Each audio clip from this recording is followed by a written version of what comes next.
시청자 여러분 안녕하십니까. 파워토크 민경욱입니다. 대북 특사단이 오늘 오후 특별기 편으로 북한을 방문합니다. 남북대화 분위기에 마치 훈풍이 부는 듯 하지만 그 결과에 따라서 한반도는 중대 분수령을 맞게 됩니다. 비핵화 없는 남북대화는 자칫 훈풍이 아닌 핵폭풍이 되어 돌아올 수 있기 때문이죠. 오늘 안보 현안을 주제로 얘기 나눌 파워토크의 주인공은 국회 국방위원회 위원장을 지내셨고 또 우리 당의 국가안보특위위원장을 지내고 계시는 김영우 의원이십니다. 엄중한 한반도 상황과 주요 안보 현안들 그리고 중대 분기점 맡고 있는 한반도 정세에 관해서 함께 이야기 나눠보겠습니다. 김영우 의원과 함께하는 민경욱의 파워토크 오늘 순서 출발합니다.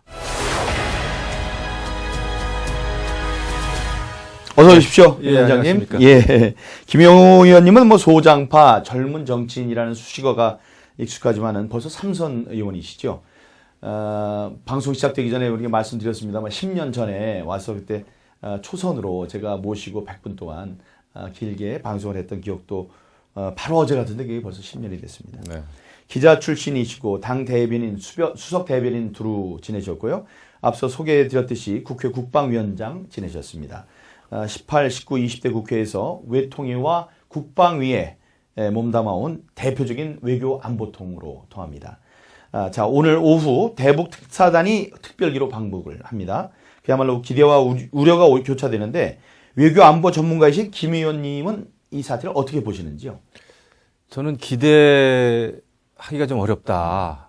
이게 이제 오늘 이제 대북 특사단이 뭐 대거 이제 북한을 방문합니다만은 지금 문재인 정권이 여태까지 어떤 그 외교 행태를 보였냐 이것으로 봐서 저는 이렇게 기대할 게 있을까 이런 우려가 됩니다. 예를 들면은 지난 그 평창 동계올림픽 때 말이죠. 김여정이 왔었고 김영철도 왔었고 그런 상황에서 문재인 정부는 뭐 똑바라지게 북한의 비핵화에 대해서 강력한 메시지를 전한 적이 없는 것 같아요. 예, 그래서 그렇다고 봤을 때 과연 김여정 김영철 앞에서도 확실한 메시지를 전할 수 없는 문재인 정부의 그 특사들이 과연 김정은 앞에서 북한의 비핵화에 대해서 강력하게 이야기를 할 수 있을까? 저는 굉장히 회의적이에요. 그런데 이 방북, 이제 특사를 보내는 일이 그야말로 전광석화처럼 이루어졌습니다. 왜 이렇게 서둘렀는지가 궁금해요. 또 이렇게 서두르는 게 바람직한 일일까요? 저는 일단은 북한의 움직임을 예의주시해야 되는데요. 북한이 김여정을 보내고 김영철을 보내고 했을 때는 저는 두 가지 이유가 있지 않겠나 판단을 해봐요. 하나는 대한민국 흔들기입니다. 지금 북한이 사실 국제사회의 대북 압박, 규제 때문에 좀 이렇게 목이 조여 왔거든요. 그래서 북한의 기름값 이런 게 지금 2배, 3배로 막 지금 뛰고 있습니다. 예. 이런 상황에서 남북 교류를 시작을 함으로 해서 대북 규제에 이제 구멍을 내는 거죠. 1차적으로는 우리 대한민국의 대북 규제, 뭐 오이사 조치를 포함해서 금강산 관광 재개라든지 개성공단 또 재개라든지 이런 거를 한번 시도하는 것이죠. 북한의 그 시도는. 근데 여기에 우리가 좀 말려들고 있다 이렇게 생각합니다. 그런 북한의 테스트에 말려들고 있고 또 하나는 결국 북한은 한미 관계를 균열시키는 게 굉장히 큰 목적입니다. 그런데 그런 그 프로세스에 우리가 오히려 동조해 주는 꼴이 아닌가. 지금 문재인 정부는 진정한 진짜 평화가 아니라 오히려 그 북한이 지금 원하는 그런 가짜 평화에 말려드는 게 아닌가. 지금 북한이 지금 시간만 벌어주게 생겼어요. 우리는 북한의 말을 보고 판단하면 안 되고 북한이 여태까지 어떤 외교 대남 행태를 보여왔는가를 보고 판단해야 되거든요. 근데 문재인 정부는 너무 좀 조급증에 걸려 있다. 대화를 하면 마치 남북 관계 또 북미 관계가 평화를 가져올 수 있을 것처럼 생각하는데 저는 굉장히 그건 큰 오류라고 생각합니다. 아까 그 에너지 부족 사태 말씀하셨는데 북한이 그 관영 매체인 노동신문의 부수를 확 줄였다고 그러더라고요. 그걸 보면 정말 심각한 모양입니다. 우리가 그런 상태를 좀 잘 활용해야 되겠다는 생각도 듭니다만. 지금 북한에서는 목탄차가 지금 다시 등장을 했습니다. 또 소 달구지 같은 거 다시 또 많이 등장을 했어요. 그 기름이 귀하다 보니까. 목탄차가 뭡니까? 목탄차는 이제 목탄을 연료로 하는 거죠. 예. 아이고 석유 대신에요. 휘발유 대신에. 예, 굉장히 지금 심각한 상황이다 이렇게 볼 수 있죠. 예. 사실 지난 그 긴급 현안에서도 국회의원들이 긴급 현안 질문을 통해서 요구를 했는데 지금 대북 특사보다는 대미 특사를 먼저 보내는 것이 좋다 이렇게 얘기를 했고 일부 또 공무원들 뭐 답변 나온 정부 측 인사들이 거기 그런 필요성에 대해서 공감하는 느낌이었거든요. 그런데 이제 대북 특사를 이렇게 빨리 이제 보냈습니다. 대미 특사 문제는 어떻게 보시는지? 그 특사라고 하는 것은 이제 그 어떤 상호 간에 서로 긴밀한 대화를 위해서 또 사전 접촉하는 거 아니겠습니까? 근데 지금 염려되는 거는 한미 간의 그 동맹, 이것이 이제 물론 외교관들은 또 각 정부는 한미 간에는 긴밀히 공조하고 있다라는 얘기를 양쪽에서 하고 있습니다. 그거는 뭐 외교적인 그 레토릭이에요. 수사할 수 있죠. 예, 실질적으로 제가 이제 미국 정부에 있는 미국도 이제 군에 있는 분들하고 이 사적인 대화를 하다 보면 상당히 염려를 좀 해요. 그게 진실입니다. 그러니까 우리는 그 진실을 봐야죠. 이 한미 간에 그런 균열이 생기는 가운데 우리가 북미 간에 대화 중재만 하겠다? 이거 이거 안 됩니다. 예, 이거 이렇게 지금 북한하고 미국은 굉장히 사이가 안 좋지 않습니까? 오래전부터. 이번에 평창 동계올림픽에서도 그 단상에 나란히 있었지만은 또 앞뒤에 있었지만은 눈길 한번 주지 않는 게 이게 북미 간의 현실이거든요. 이런 현실 속에서 우리가 이제 거간꾼처럼 양쪽을 중재한다고 하는데 자칫 잘못하면 그 메시지 전달이 실패하면 북미 간에는 더욱더 멀어지고요. 한미 간의 관계가 또 더 멀어질 가능성도 있다. 오해를 불러일으킬 수가 있다. 네. 왜냐? 미국은 지금 북한에 대해서는 압박을 해야 나중에 대화를 하더라도 주도적인 대화를 할 수가 있다. 끌려가는 대화가 아니라. 근데 우리는 대화 우선이거든요. 그러다 보니까 끌려가는 대화를 하기가 쉽죠. 그냥 북핵 그냥 동결 수준에서 북핵 동결은 의미가 없습니다. 지난해에 김정은이 북한의 그 핵 무력 완성을 선포를 했어요, 이미. 이제는 뭐 6차 실험까지 했기 때문에 무슨 새로운 실험을 동결한다, 안 하겠다라고 하는 모라토리움 이런 것이 전혀 의미가 없습니다. 이것을 어떻게 이제 폐기하느냐. 그 폐기가 목적이 돼야 되고 그 과정에 대해서 대화를 해야 되는데 그냥 핵 동결, 그다음에 또 한미연합 군사훈련 무슨 축소 막 이렇게 가면은 이거 최악이죠. 그러니까 대북 특사를 보내기 전에 대미 이제 특사를 보내서 미국과 이제 공조를 이룬 다음에 그 기조하에서 북한을 만난 게 이제 옳았다고 저도 생각을 하는데 그 이제 순서가 틀린 것 같아서 그러니까 이제 미국이 그렇게 반응을 보이는 것 같습니다. 너희들이 지금 중재자 역할을 할 지금 상황이냐? 너희들이 당사자인데 이게 무슨 얘기냐? 이런 게 다른 것도 아닌 미국에서 터져나왔다는 것은 우리 하여간 한미 동맹의 이제 건강성에 우려가 이제 생겼다고. 우리 의원님이 굉장히 중요한 포인트를 지적해 주셨는데 지금 북한이 보유하고 있는 1000개 이상의 미사일은 대남 공격용입니다. 그렇죠. 예. 사정거리도 뭐 300에서 500km짜리 이런 장사정포들이요. 예. 예, 수천 정의 장사정포. 그리고 그 얼마 전에 북한에서 열병식 하지 않았습니까? 예. 거기에 등장한 거는 우리가 보유하고 있는 현무2하고 거의 흡사한 건데 이것은 사정거리 300km 정도인데 거기에다 핵탄두를 장착하면은 핵미사일이 바로 되는 것인데요. 이것은 대남용이에요. 예. 그리고 말씀하신 대로 미국이 볼 때는 일단은 남북 관계의 그 안보 이것도 중요하고 이런데 이것을 북미 간의 대화로만 계속 이렇게 하는 것은 북한이 원하는 바예요, 사실은. 북미 평화협정을 맺으려고 하는 게 북한이 원하는 거거든요. 정전협정에서 북미 평화협정으로 가자. 그걸 하기 위해서는 대한민국의 국가보안법 철폐해야 되고 주한미군 이제 철수해야 되고 이렇게 되는 거란 말이죠. 근데 그 프로세스로 지금 가고 있어요. 그래서 그게 염려가 되고요. 왜 자꾸 이런 일이 벌어지느냐. 저는 근본적으로는 청와대 임종석 비서실장 등 저는 그 과거 전대협 운동권 우리도 뭐 학생운동 다 했습니다만은 뭐 주사파는 아니었죠. 그런데 지금 저는 염려되는 거예요. 사실 임종석 실장 같은 경우에는 16대 국회의원 때도 대정부 질문할 때 국가보안법 철폐를 강력하게 주장을 했습니다. 저는 그런 마인드로 지금도 만약에 국정 운영에 그 핵심에 있다고 하면 굉장히 위험한 일이다. 이거 앞으로 결국 이제 북한 원하는 대로 갈 가능성이 있지 않을까요? 주한미군 철수, 그 다음에 뭐 북미 평화 협정을 위한 뭐 낮은 단계 말이죠, 뭐 연방제 막 등등 이런 얘기 나오면은 저는 굉장히 좀 심각한 상황으로 간다 이렇게 염려가 되는 거죠. 네, 저희들이 항상 궁금해하고 우려스러웠던 게 있는데 국방위원회 위원장을 하셨으니까 정말 우리 시중 사람들이 잘 알아듣는 쉬운 말로 여쭤보겠습니다. 지금 이제 우리 정부에서 그 중재자 역할을 하고 당사자인 걸 모르는 것은 그 많이 남한으로 우리 한국으로 향하고 있는 북한의 무기들을 쓰지 않을 거라는 어떤 무슨 근거 있는 그 추론에 의해서 그런 거라고 봐도 되겠습니까? 정말로 그 지금 현 정부에서 북한은 우리를 공격하지 않을 것이라는 아주 확신을 갖고 있다는 생각이 드는데 네. 그게 맞는 생각일까요? 그게 이제 굉장히 정말 위험한 상황 아니겠습니까? 제가 걱정하는 건 그거예요. 그 우리 민족끼리라고 하는 우리 민족끼리이기 때문에 북한이 핵무기를 가지고 있다 한들 우리를 공격하지 않으리라고 하는 그 막연한 그 민족 감정이 있지 않습니까? 민족 정서. 저는 이게 굉장히 위험하다.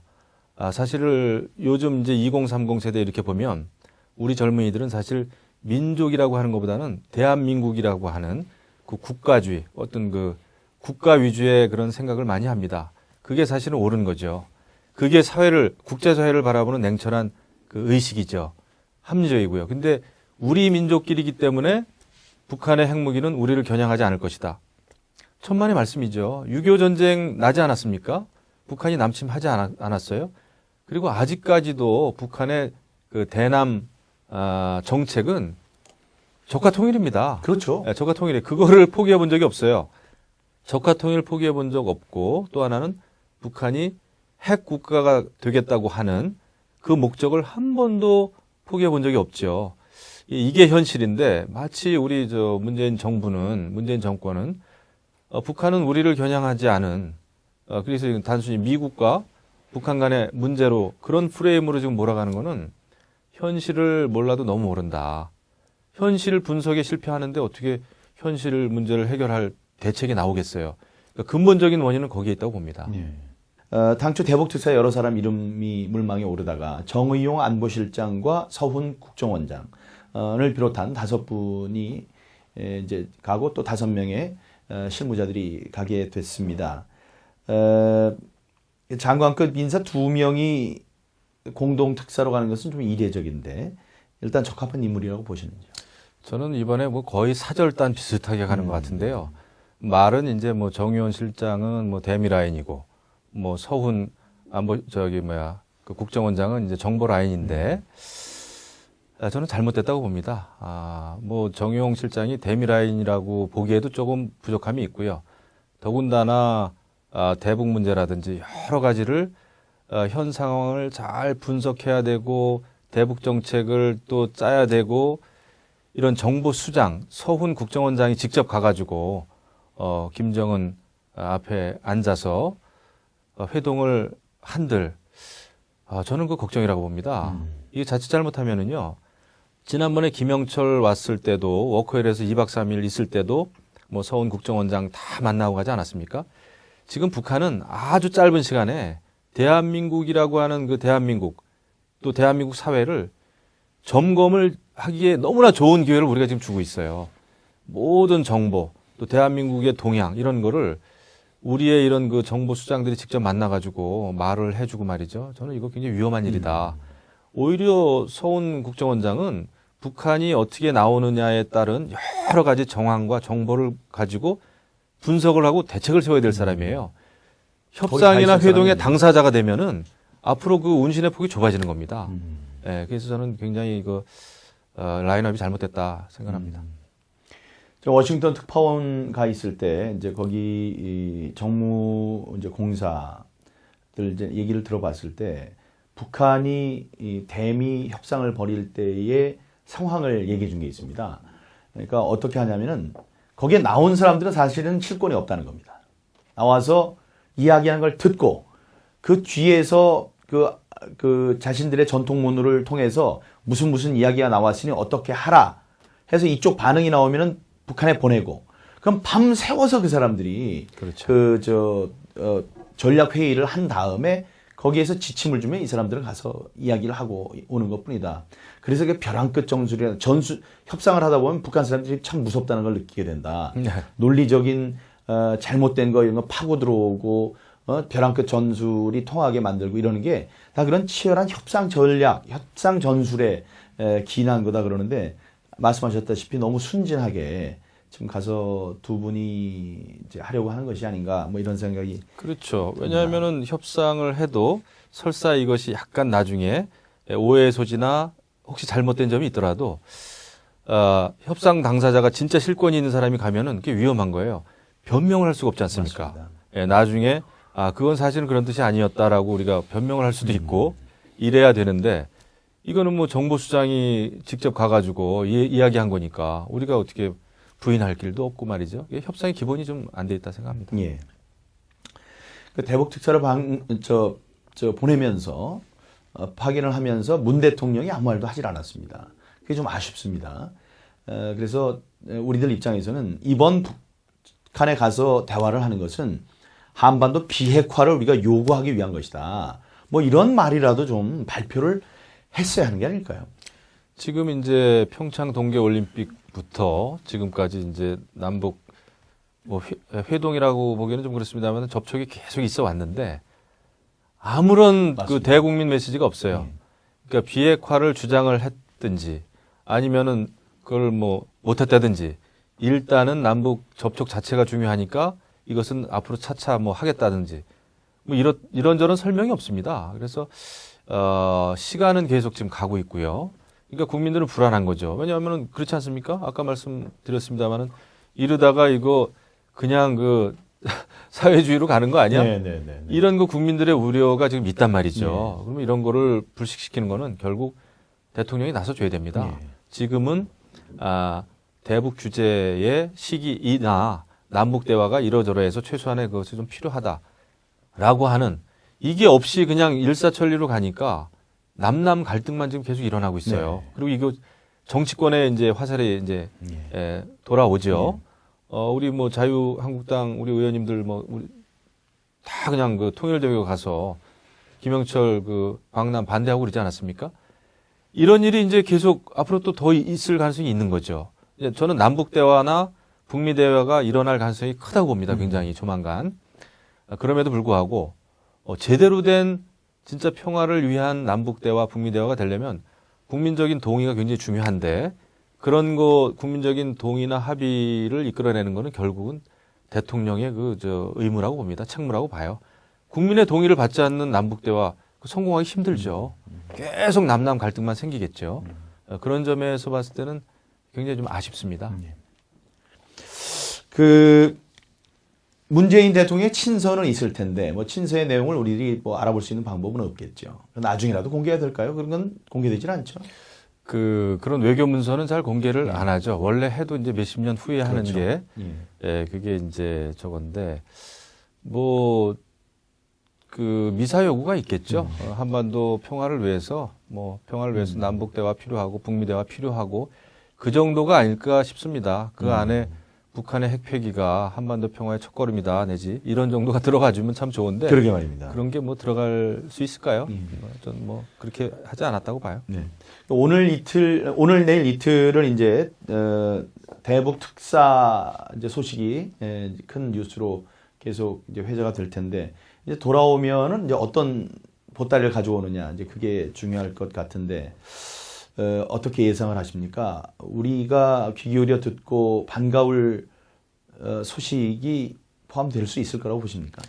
아마 그 내용보다는 저런 게 좀 들어있지 않을까 싶습니다. 제가 볼 때 이제 조만간 뭐 남북 정상회담 이런 거를 이제 착수하기로 했다. 그 다음에 북미 대화도 여건을 만들어서 실시하기로 했다. 정도가 아닐까 이렇게 생각을 합니다. 그 대화가 어떤 내용을 가지고 어떤 목적을 위해서 하는 대화라는 거는 밝히지 않겠죠. 가장 최악이라고 할 수 있는 상황을 우리가 상정해 본다면은 비핵화라는 성과를 달성하기는커녕 또 거기 얘기도 못 꺼내고 뭐 한미 연합 훈련과 북핵 미사일의 뭐 실험을 동시에 중단하겠다라든가 혹시 이산가족 상봉을 하고 개성공단 재가동을 한다든가 또 혹시 무서운 일이지만은 뭐 탈북한 뭐 여종업원들을 북송시키는 대신에 뭘 한다든가 이런 어처구니 없는 그 것들이 나오게 될까봐 참 걱정이 되는데 또 그 핵보유국의 지위를 인정받고 미국과 군축회담을 하겠다. 이것도 우리가 생각해 봐야 될 것 같습니다. 그게 아주 지금 당면한 지금 상황입니다. 네. 북한은 그걸 원하는 거고요.